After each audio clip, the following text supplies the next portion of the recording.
Dans cette vidéo, nous allons vous présenter la vision du district scolaire francophone sud en technopédagogie.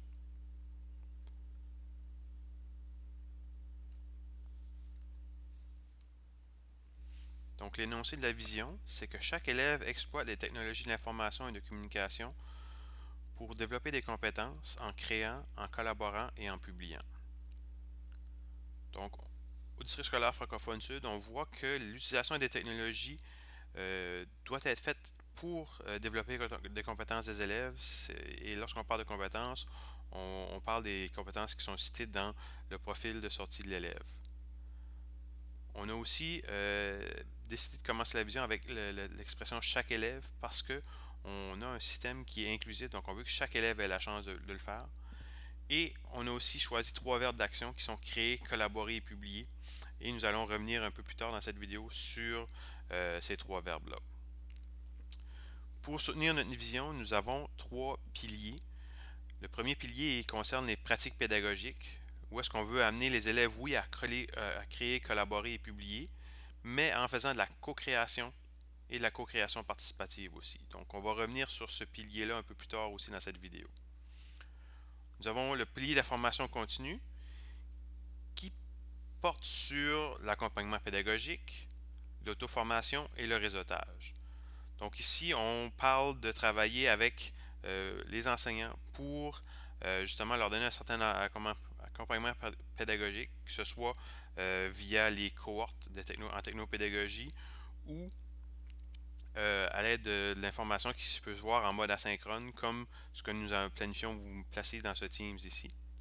Une fois que vous avez eu certaines informations, il y a certainement une partie où est-ce que l'enseignant a de l'auto-formation à aller faire, donc à aller travailler de son côté pour euh, perfectionner ses habiletés en technologie. Et on mise aussi sur le réseautage, donc le partage de pratiques gagnantes pour justement développer une communauté de pratiques en lien avec les technopédagogies. On a aussi le pilier des ressources technologiques et de l'Internet.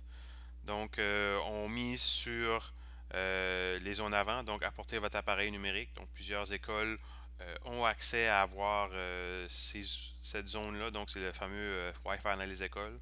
Donc, les élèves peuvent apporter leurs outils de la maison et avoir accès à Internet. On veut continuer de travailler avec nos partenaires qui nous permettent d'aller chercher des fonds pour mettre en œuvre des projets en technopédagogie.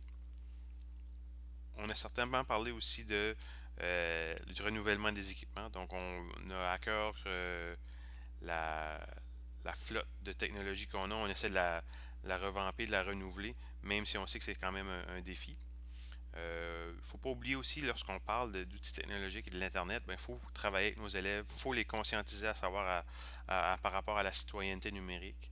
Donc, on peut le faire par le biais de ces projets-là et en profiter pour faire un clin d'œil sur la citoyenneté numérique. Et au district scolaire francophone sud, on a des fonds d'innovation qui nous permettent d'aller chercher certains montants pour aller justement garnir nos équipements. Et on a un souci d'équité aussi pour savoir entre les écoles, à savoir qu'est-ce qui est disponible dans nos écoles. Donc, si on revient un peu plus sur le pilier de la pédagogie, nous nous sommes inspirés du modèle de Margarida Romero, qui place sur un continuum les utilisations des technologies à des fins éducatives.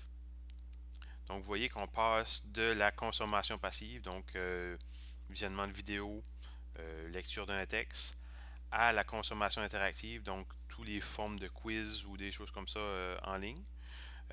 Puis ensuite de ça, on va vers la création de contenu où est-ce que l'élève doit créer quelque chose, produire quelque chose. Donc lorsqu'on parle de création de contenu, oui, on peut avoir les créations qui sont classiques un peu plus comme les documents Word et PowerPoint, mais aussi on peut aller dans d'autres avenues comme la création d'un programme informatique, création d'une vidéo, ce genre de choses-là. Donc, on a beaucoup de possibilités dans la création de contenu.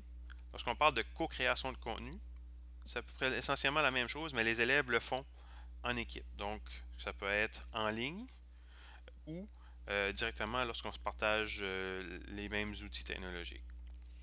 Et finalement, le dernier aspect, c'est la co-création participative des connaissances, où est-ce que les élèves co-créent des artefacts, mais à la fin, ils vont pas seulement le présenter à l'enseignant, mais ils vont partager ça à une communauté d'apprenants. Donc, on peut le partager à l'intérieur de la classe pour apprendre. Oui, lorsqu'on fait notre création, mais on peut apprendre de la création de l'autre groupe.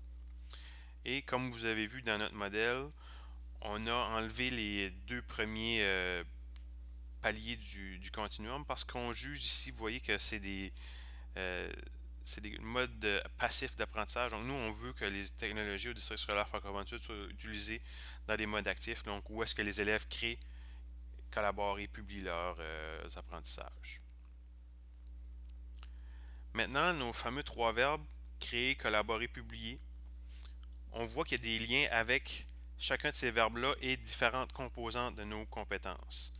Donc, lorsque l'élève crée, il travaille sur sa pensée créative et novatrice qui fait partie de la compétence cognitive. Lorsqu'il collabore, on travaille sur la composante interpersonnelle de la compétence socio-affective. Et lorsqu'il publie, on travaille sur la composante de l'exploitation des médias de la compétence communicative. Petite précision par rapport à la publication. Dans le fond, ce qu'on cherche à faire, c'est partager ce que l'élève va créer à l'aide des technologies avec les autres. Donc oui, on peut le publier sur le web, on peut le placer dans un blog, on peut le placer sur YouTube, on peut le placer sur le Facebook de l'école, ce genre de choses-là. Mais on peut aussi le faire un partage à l'intérieur des murs de la salle de classe. Donc c'est vraiment prendre quelque chose puis d'aller le présenter à d'autres élèves, donc le produit qu'on a créé sous format technologique. Donc c'est ce qu'on voit comme forme de publication.